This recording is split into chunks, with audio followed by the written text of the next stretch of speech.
Question number 66 देख लेते हैं। ए बी सी डी और ई 5 लगातार विषम संख्या है, जबकि ए और डी का योग दिया हुआ है 148, तो सी का मूल्य क्या होगा। तो इस तरह का प्रश्न है। तो ए बी सी डी लगातार 5 विषम संख्या, यहाँ पे विषम की बात किया है तो मान लेते हैं ए हमारा जो है एक्स है। विषम बनाने के लिए इसमें जो जोड़ना पड़ेगा, जैसे मान लीजिए विषम पहले मान लेते हैं 1, एक 1 है, बी हमारा 3 है, सी हमारा 5 है, डी हमारा 7 है, ई हमारा यहाँ पे विषम संख्या 9 है। तो एक्स हमारा 1 हो गया, यहाँ पे एक्स 1 है तो हमारा 2 जोड़ना पड़ेगा, एक्स प्लस 2, 1 प्लस 2 3 हो जाएगा। सी के लिए क्या हो जाएगा, एक्स हमारा चूँकि 1 है, एक्स इक्वल टू 1 तो एक्स प्लस 4 हो जाएगा, सी एक्स प्लस 4। डी कितना हो जाएगा, एक्स प्लस 6, एक्स प्लस 6। ई कितना होगा, एक्स प्लस 8। तो चूँकि एक्स हमारा 1 है तो 3 को हम कैसे लिखेंगे, 1 प्लस 2 लिखेंगे, तो 1 मतलब एक्स प्लस 2। 5 को कैसे लिखेंगे, 1 प्लस 4 यानी एक्स प्लस 4। 7 को कैसे लिखेंगे, 1 प्लस 6, एक्स चूँकि 1 है तो एक्स प्लस 6। 9 को उसी तरह लिखेंगे 1 प्लस 8 यानी एक्स प्लस 8। तो संख्या हमारे यहाँ डिनोट हो गया। अब बोल रहा है ए और डी का योग 148 है। तो ए और डी, ए का वैल्यू क्या है एक्स, ए का वैल्यू क्या है एक्स, उसको डी का वैल्यू कितना है, डी का वैल्यू है हमारा एक्स प्लस 6, एक्स प्लस 6। इसका योग दिया हुआ है कितना, 148, 148। तो यहाँ हो गया 2x plus 6 is equal to 148। तो ये 200 समय भाग लगा दीजिए, तो x plus 3 is equal to 74। तो x कितना हो जाएगा हमारा, therefore x is equal to 74 में से 3 माइनस कर दीजिए 71। तो x का वैल्यू हमारा निकल गया 71। अब क्या पूछ रहा है, c का मूल्य क्या होगा। तो c यहाँ देखिए, c का डिनोट कर रहा है x प्लस 4। तो x प्लस 4 यानी 71 में 4 को हम ऐड करेंगे तो हो जाएगा 75। तो इस तरह हम सॉल्व कर लेंगे 66 नंबर क्वेश्चन। c का वैल्यू पूछ रहा है, तो c यहाँ किसको डिनोट कर रहा है, x प्लस 6 को डिनोट कर रहा है। एक बार देख लीजिए, इसको डिनोट कर रहा है c को। तो x का वैल्यू है कितना है, x का वैल्यू हमारा है 71, 71 प्लस 4 75। नेक्स्ट क्वेश्चन देख लेते हैं। यदि 16 किसी प्राकृतिक संख्या की सूची में जोड़ दिया जाए तो उसके औसत में 3 की वृद्धि हो जाती है। जब 14 नई सूची में शामिल किया जाता है तो उस नए सूची में का औसत 1 कम हो जाता है। तो मूल सूची में कितनी संख्या है। तो ये प्रश्न जो पूछा गया है 2018 में पूछा गया है, 2018। इसी तरह सिमिलर एक प्रश्न पूछा गया है, उसको भी देख लेते हैं। ये प्रश्न पूछा गया है, यदि 40 को प्राकृतिक संख्या है, यदि 40 को प्राकृतिक संख्याओं की एक सूची में जोड़ दिया जाता है तो औसत 4 बढ़ जाता है। जब नई सूची में 30 जोड़ा जाता है तो नई सूची में संख्याओं का औसत 1 बढ़ जाता है। तो मूल सूची में संख्या कितनी है। तो दोनों प्रश्न सिमिलर है और ये SSC CHSL प्रीवियस ईयर 26 अक्टूबर 2020 को फर्स्ट शिफ्ट में पूछा गया है। इसका ऑप्शन देख लेते हैं, हमारा 8, 5, 4 एंड 6 है। तो इसका सॉल्यूशन हम कैसे बनाएंगे। सॉल्यूशन पे अगर हम देखा जाए तो इस क्वेश्चन को पहले देख लेते हैं जो कि लेटेस्ट है यहाँ पे। इसका सॉल्यूशन कैसे करते हैं, तो लॉन्ग मेथड देख लीजिए, फिर उसका एक ट्रिक बताएंगे जो इन दोनों प्रश्न पर शामिल होता है, लागू होता है। तो ट्रिक देख लीजिए, अगर औसत 4 से बढ़ जाता है इसका उत्तर 4 हो जाएगा। जैसे ये लाइन पढ़िए, सेकंड लाइन, यदि औसत 4 बढ़ जाता है तो इसका उत्तर क्या हो जाएगा, सोल्यूशन, इसका सोल्यूशन हो जाएगा 4। इसका सोल्यूशन हो जाएगा 4। तो ये ट्रिक है। यहाँ पे औसत कितना बढ़ रहा था, यहाँ पे औसत हमारा बढ़ रहा था कितना, 3 से बढ़ रहा था। तो यहाँ चूँकि औसत हमारा 3 से बढ़ रहा था, इसका सोल्यूशन हो गया 3, है ना। तो यहाँ पे वो भी हम डिस्कस करेंगे कि किसी जगह में इसका उत्तर 4 बताया जा रहा है, किसी जगह 6 बताया जा रहा है, किसी जगह 3 बताया जा रहा है, तो अलग अलग दिया हुआ है। तो उस पर भी डिस्कस कर लेते हैं। तो सबसे पहले जो प्रश्न जो सबसे पहले पूछा गया था उसको हम डिस्कस कर लेते हैं।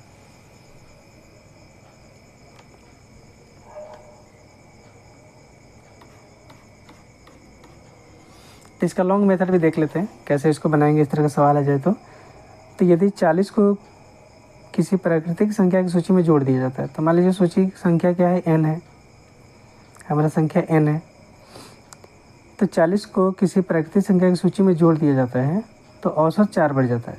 तो औसत संख्या को चूँकि जोड़ना है तो चूँकि टोटल में जोड़ते हैं, तो टोटल में हम लोग जानते हैं कैसे निकालते हैं, एवरेज का प्रश्न है तो टोटल संख्या गुणे एवरेज, तो टोटल सम निकल जाता है। मतलब n टोटल संख्या है, टोटल सूची है, और एवरेज के लिए हम मान लेते हैं ए हमारा एवरेज। तो टोटल संख्या हो गया, इस सूची में हम लोग जोड़ देंगे 40, 40 जो संख्या के जोड़ेंगे तो इसका एवरेज क्या निकल जाएगा, टोटल प्लस न्यू संख्या डिवाइडेड बाई टोटल कितना है n प्लस 1, चूँकि एक संख्या हमारा ये बढ़ जा रहा है तो एवरेज में हमारा कितना वृद्धि हो रहा है, 4, तो एवरेज है a, इसमें 4 हमारा यहाँ पे इंक्रीज हो गया। तो इस तरह इक्वेशन बनेगा। इस इक्वेशन को जब हम सॉल्व करेंगे तो na plus 40 is equal to n से यहाँ क्रॉस मल्टीप्लिकेशन करेंगे तो na प्लस यहाँ पे n 4n प्लस, अब 1 से दोनों में गुणा कर देंगे तो a प्लस 4 ही हो जाएगा, a प्लस 4। यहाँ से na हमारा कैंसिल हो गया, बचा 40 इज इक्वल टू यहाँ पे 4n और यहाँ पे बचा a प्लस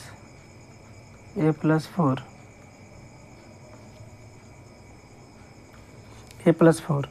तो इसको हम लोग सॉल्व कर लेते हैं, तो इसको बदल देते हैं तो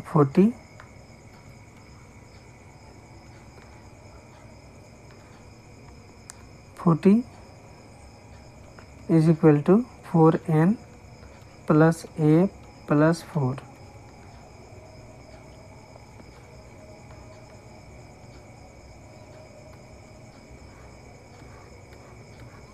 हमारा कितना निकल गया था, 40 is equal to 4n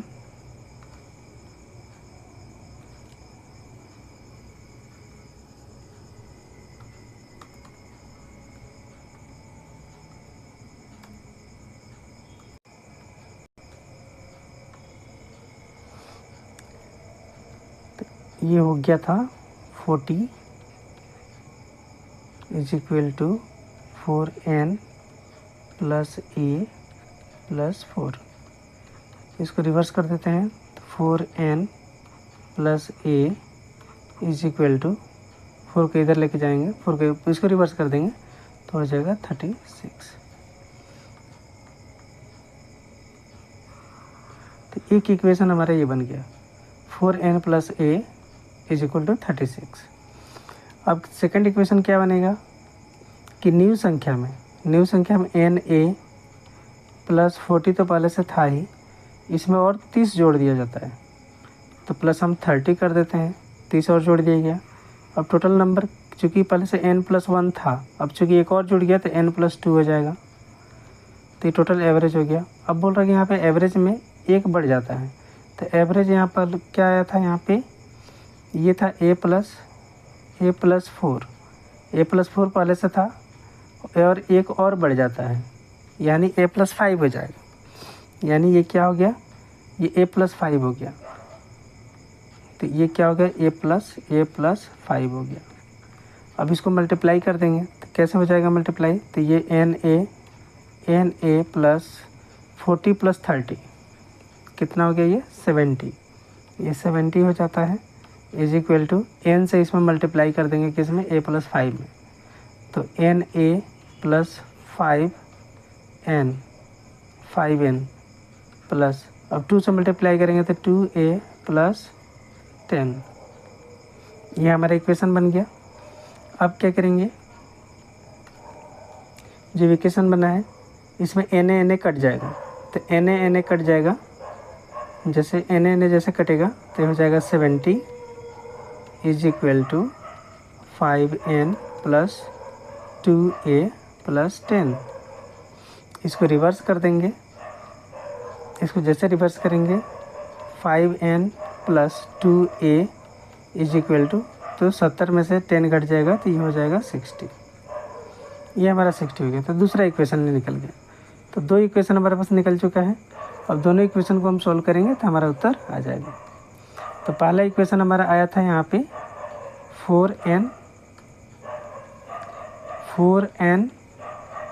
plus a is equal to 36। तो दूसरा इक्वेशन हमारे पास आ जाता है कितना, 5n plus 2a is equal to 60। तो इसको चूँकि घटा देंगे तो भी हमारा सोल्यूशन होगा। तो इसमें 2 से मल्टीप्लाई कर देते हैं। इसमें कितने से मल्टीप्लाई कर देते हैं, 2 से मल्टीप्लाई कर देंगे। तो ये चूँकि 2a है तो ये भी 2a हो जाएगा।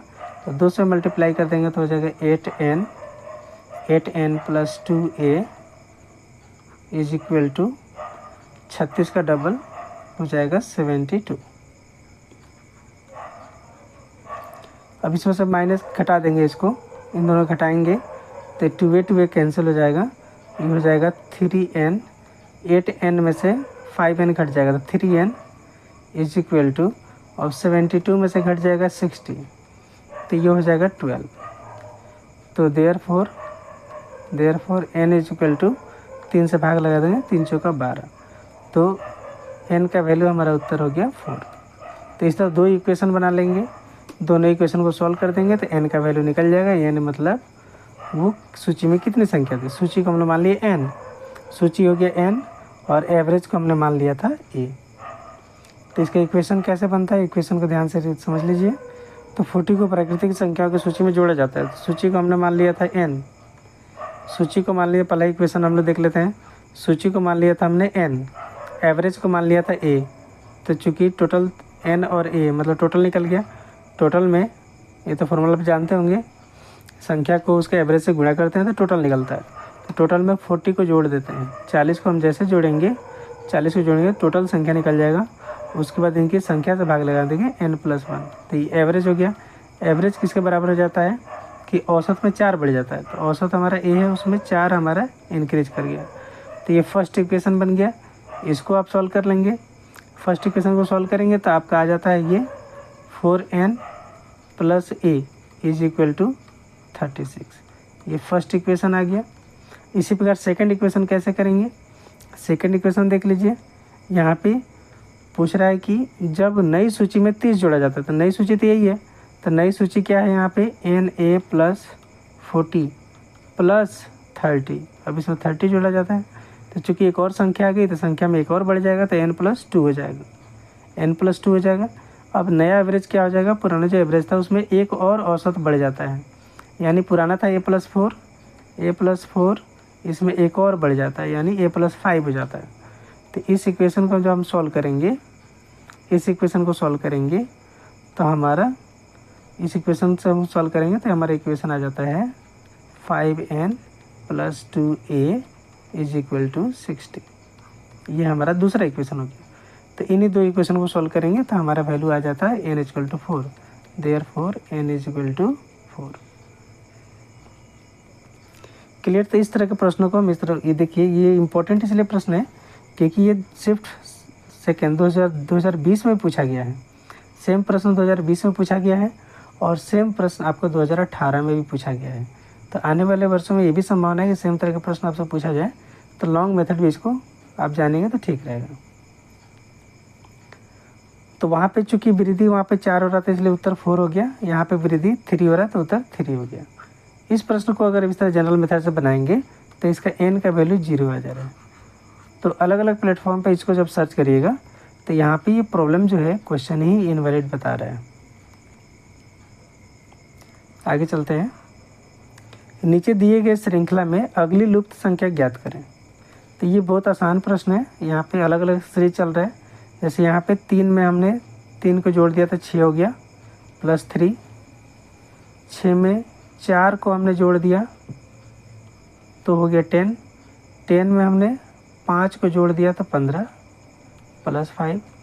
उसी तरह 15 में 5 जोड़ देंगे, 6 जोड़ देंगे तो वो संख्या हमें नहीं पूछ रहा है, हमें जस्ट अगला स्टेप पूछ रहा है। तो चूँकि ये अगला निकल जाएगा, ये हमको ये निकालना है। तो अगर इसको छोड़ते हैं, 6 में कितना जोड़े कि 8 हो जाए तो 2 को जोड़ा। 8 में कितना जोड़े कि 11 हो जाए तो 3 को हमने जोड़ दिया। 11 में कितना जोड़े, क्या अगला हो जाता है, यहाँ पे 4 जोड़ना पड़ेगा। 11 4 हो जाता है 15, तो इसका सही उत्तर हो जाता है 15 मतलब ए। तो 68 का उत्तर हो गया 15। 69 क्या है, मांस के लिए बकरी का कौन सा नस्ल प्रसिद्ध है। तो ये ब्लैक बंगाल करके जो बकरी है वो ज़्यादा प्रसिद्ध है। इसका मांस भी टेस्टी होता है और जल्दी तैयार भी हो जाता है। ये बंगाल साइड में मिलता है। आगे चलते हैं, रीजनिंग का प्रश्न है। 5 3 6 7 बराबर है 6 5 2 4 के, और 8 3 2 7 बराबर है 6 1 2 7 के। तो 6 3 4 2 किसके बराबर होगा। तो प्रश्न को ध्यान से आप देखेंगे तो 5 में 1 कम कर दिया गया है और सबसे अंत में लिख दिया गया है 4। उसी तरह 3 में 1 कम कर दिया गया है और ये अंत से लिखते हुए आ रहा है। मतलब यहाँ आप इस सीक्वेंस में चलेंगे और यहाँ से बैक सीक्वेंस में चलेंगे। उस तरह 6 में 1 कम कर दिया गया है तो बना दिया गया है 5। उस तरह लास्ट में 7 में 1 कम कर दिया तो बना दिया गया है 6। उसी पर यहाँ पे देखिए 8 में 1 कम कर दिया गया है तो हो गया है 7। 3 में 1 कम कर दिया गया तो हो गया है 2। 2 में 1 कम कर दिया गया तो 1 हो गया, और 7 में 1 कम कर दिया गया तो 6। उसी तरह जी यहाँ पे 6 में 1 कम करेंगे तो हो जाएगा 5। अंत में देखिए यहाँ 5 नहीं है तो ये गलत हो गया। यहाँ 5 है, यहाँ 5 है, ये नहीं है तो ये भी गलत हो गया। अब बी और सी में उत्तर होना चाहिए। उस तरह 3 में अगर 1 हम कम कर देंगे तो यहाँ पे हो जाएगा 2। तो लास्ट में 25 होना चाहिए, यहाँ पे 1 है, ये गलत हो गया। यानी सही उत्तर हमारा सी हो गया। और कंप्लीट बना लेते हैं। तो 4 में 1 कम करेंगे तो हो जाएगा यहाँ पे 3, और 2 में 1 कम करेंगे तो 1 हो गया। तो 1 3 2 5 हमारा सही उत्तर हो गया, यानी सी हमारा करेक्ट उत्तर हो गया। तो ये रीजनिंग का प्रश्न है। कोडिंग डिकोडिंग का प्रश्न है ये। 71 नंबर क्वेश्चन देख लेते हैं। उकाई परियोजना किस नदी पर अवस्थित है। तो इसका ताप्ती नदी पे है और एक यहाँ पे है, गुजरात के अंदर है। अगला क्वेश्चन है, भारत में दूसरा सबसे बड़ी नदी है। तो पहला तो हम लोग जानते हैं गंगा नदी सबसे बड़ी नदी है, उसकी लंबाई कितने है 25 किलोमीटर। लेकिन दूसरा पूछा यहाँ पे, दूसरा जो हमारा गोदावरी नदी है। गोदावरी नदी जो है हमारा दूसरा सबसे बड़ा नदी है। गोदावरी नदी का लंबाई कितने आप लिख सकते हैं। अगला क्वेश्चन देख लेते हैं यहाँ पे। ए बी सी का औसत उम्र 40 है। एवरेज का प्रश्न है, ये भी मैथ का है। तो 3 यहाँ पे ए बी और सी है, उनका औसत उम्र 40 वर्ष है। यदि ए और बी का औसत उम्र 35 है तो बी और सी का औसत उम्र 42 है, तो बी का उम्र ज्ञात करिए। तो चूंकि औसत उम्र जब भी दी है यहाँ पे, तो तीनों को जब हम जोड़ेंगे, ए प्लस बी प्लस सी, तो जो यहाँ पे है तीनों को जोड़ेंगे ए प्लस बी प्लस सी बराबर टोटल सम कितना होता है एवरेज। औसत में उनकी संख्या से गुणा कर देते हैं, तो 40 गुणे 3 यानी 120।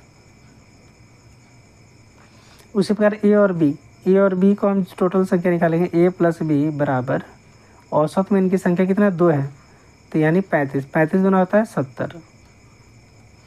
उस तरह बी और सी का हम निकालेंगे, बी प्लस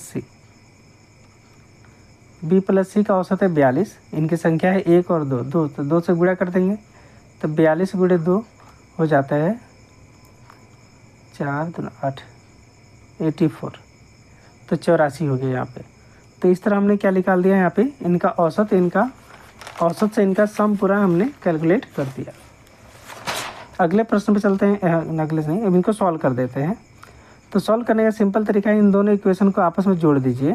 तो जब इनको जोड़ेंगे तो क्या हो जाएगा हमारा, ये हमारा हो जाएगा ए बी प्लस सी। तो बी को एक अलग कर देंगे, यानी ए प्लस बी प्लस सी, और चूँकि यहाँ 2 बी है तो एक और बी यहाँ पे अंत में लिख देते हैं, इज इक्वल टू इन दो को जोड़ देंगे तो हो जाएगा 4 8 7 15 154।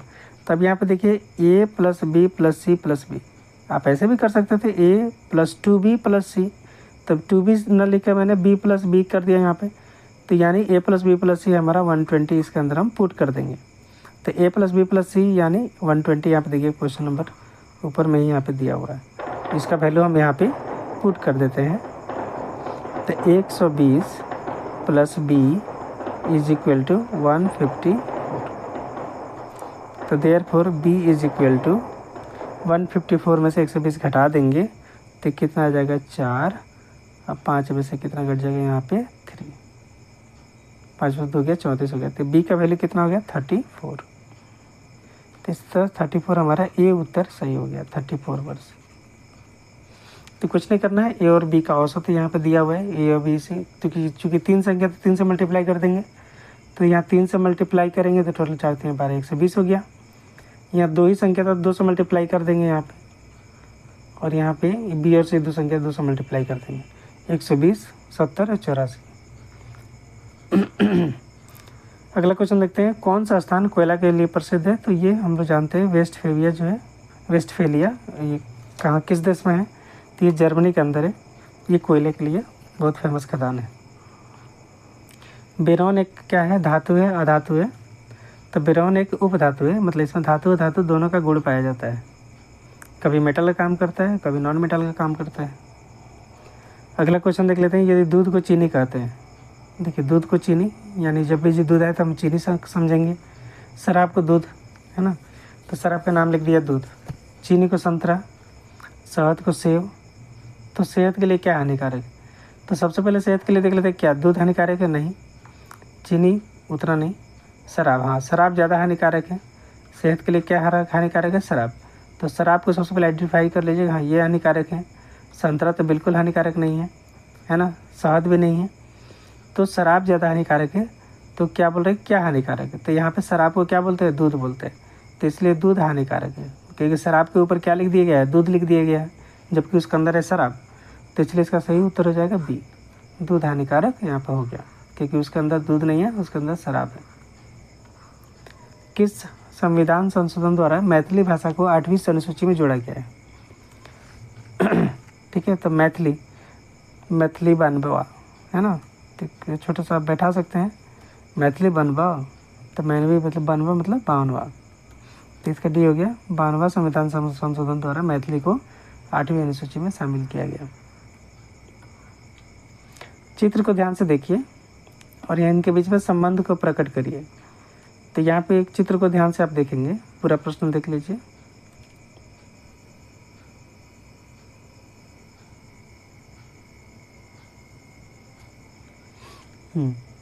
तो यहाँ पे एरो जो बटन है यहाँ पे देखिए, इससे इनका क्या परिवर्तन यहाँ पे हो रहा है। तो उसी प्रकार यहाँ पे क्या परिवर्तन होगा। तो यहाँ पे देखेंगे जो तीर जो है आगे है, जो ये नुकीला पार्ट जो आगे है ये पीछे चला जाता है, उस तीर के पीछे में चला जाता है, मतलब यहाँ से घसक के यहाँ चला गया, है ना। तो उसी तरह यहाँ पे ये जो तीर है यहाँ पे ये घसक, ये जो है ये पॉइंट है, ये घसक के यहाँ चला जाएगा, यानी ये जो पॉइंट होगा इसमें इस तरह का आकृति बनेगा। तो चूँकि ये यहाँ से घसक के, ये नुकीला पार्ट यहाँ से घसक के ये चला गया यहाँ पे, इसके पीछे में चले जा रहा है, शिफ्ट हो जा रहा है, सड़क के पीछे चला जा रहा है। उस तरह ये जो पार्ट है ये सड़क के यहाँ पे आ जाएगा। तो एक ये पॉइंट होगी। तो इस तरह देखेंगे तो ये तो गलत हो गया, ये भी गलत हो गया, ये ठीक है ना, ये ठीक है और ये भी ठीक है। तो चूँकि ये सरक रहा है यहाँ पे तो उल्टा हो जा रहा है, यहाँ पे ऐसा हो जा रहा है ना। उसके बाद यहाँ पे देखते हैं ये जो पीछे का पार्ट है यहाँ पे ये रोटेट होकर यहाँ पे लग जा रहा है। तो इसका पीछे का पार्ट है यहाँ पे, तो यहाँ पे आ जाना चाहिए, यहाँ पे एरो आ जाना चाहिए। तो ये पीछे का पार्ट यहाँ पे आ गया।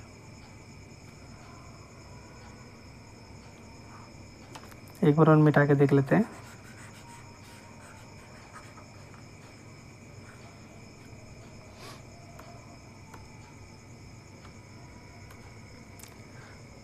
तो इसी से पकड़ना है। तो जो कि एरो यहाँ पे शिफ्ट हो रहा है, एरो कहाँ चल रहा है, यहाँ पे जा रहा है, तो एरो यहाँ पे जा रहा है ना।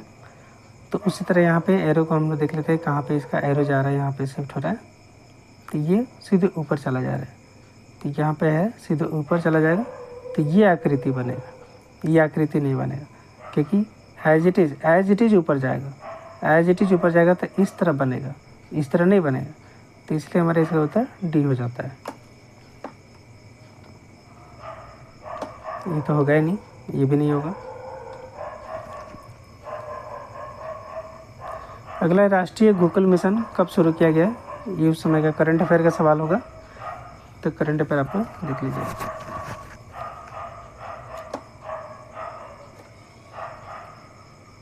तो जुलाई 2014 में शुरू हुआ था। गांधी इरविन समझौता कब हुआ था? ये काफ़ी फेमस क्वेश्चन है, गांधी इरविन समझौता है ना। इसी समझौते के बाद से गांधी जी गोलमेज सम्मेलन में भाग लेने जाते हैं, द्वितीय गोलमेज सम्मेलन। तो इसका सही उत्तर हो जाएगा 1931। चूँकि 1931 हर क्वेश्चन में दिया हुआ है, तो आपको मंथ भी याद रखना पड़ेगा, 5 मार्च। तो 5 मार्च आप लोग याद रखिए कि देखिए 8 मार्च, 5 मार्च, 11 मार्च। तो क्वेश्चन को थोड़ा सा और कठिन किया गया, तो रिवीजन आपको करना पड़ेगा। तो गांधी इरविन समझौता 8 मार्च को यहाँ पे होता है, जिसके कारण ये गोलमेज सम्मेलन में भाग लेने जाते हैं, द्वितीय गोलमेज सम्मेलन में। विजय स्तंभ बनवाया था, तो ये राणा कुंभा ने बनवाया था। स्तंभ खंबा, यहाँ को यहाँ खंबा जोड़ेंगे तो अभी यहाँ पे ट्रिक आपको याद रहेगा, स्तंभ मैंने खंबा। अगले क्वेश्चन को देख लीजिए। यहाँ पे ये सरल करना है, इसका सॉल्यूशन निकालना है आपको। तो 0.3 दो बार है, तो इसको स्क्वायर समझिए। 0.03 का होल स्क्वायर, उस तरफ 0.22 इसका होल स्क्वायर, प्लस 0.44 का होल स्क्वायर, इसका होल स्क्वायर हो गया। नीचे भी वैसे ही होल स्क्वायर होगा। अब 0.33 यहाँ पे 2 जीरो होगा, इसको पॉइंट हटाएंगे तो यहाँ पे आ जाएगा 10, 2 जीरो 100, यहाँ पे भी 100। चूँकि स्क्वायर करेंगे तो कितना आ जाएगा, इसका आ जाएगा 3 डिवाइड बाई 2 जीरो यहाँ पे, 2 जीरो यहाँ पे, 4 जीरो आ जाएगा। 3 पे 4 जीरो। उसी तरह इसको सॉल्व करेंगे, एक बार क्लियर कर देते हैं सॉल्व करके, अच्छे से बता देते हैं।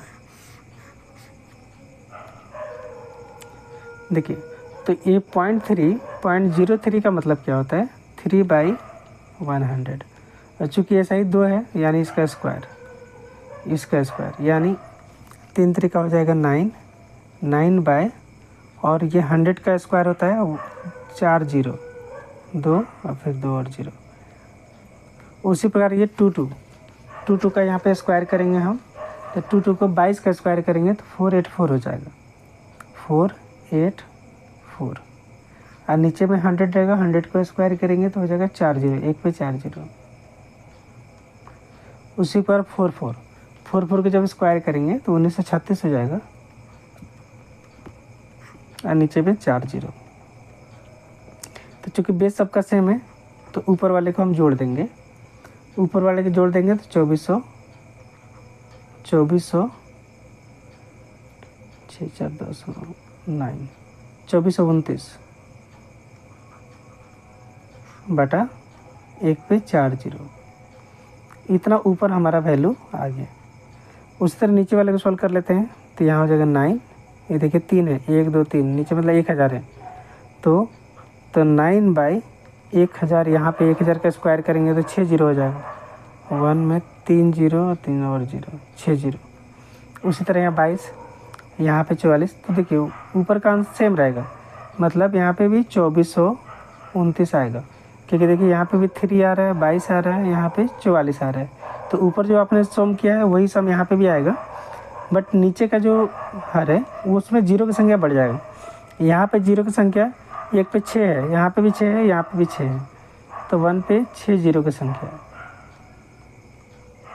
अब दोनों को भाग लगाएंगे तो ऊपर का अंश कट जाएगा, ऊपर वाला कट जाएगा। अब बचेगा नीचे का, तो नीचे का तो यह यहाँ पे 1000 है, यहाँ पे 6, यहाँ पे 4 को जीरो है, यहाँ पे 6 जीरो है, तो यानी 2 जीरो यहाँ पे नीचे का बच जाएगा। तो चूँकि इसको आप भाग लगा रहे हो तो ये रिवर्स हो जाता है। तो भाग लगाने पे क्या हो जाता है आपका 2429 बटा 1 पे 4 जीरो गुणे ऊपर में चला जाएगा 6 जीरो बटा 2429, यानी ऊपर में 2 जीरो मतलब 100 बच जाएगा आपका। ऊपर में कितना बच जाएगा, 100 बच जाएगा। तो आप इसको कटा के देख लीजिएगा।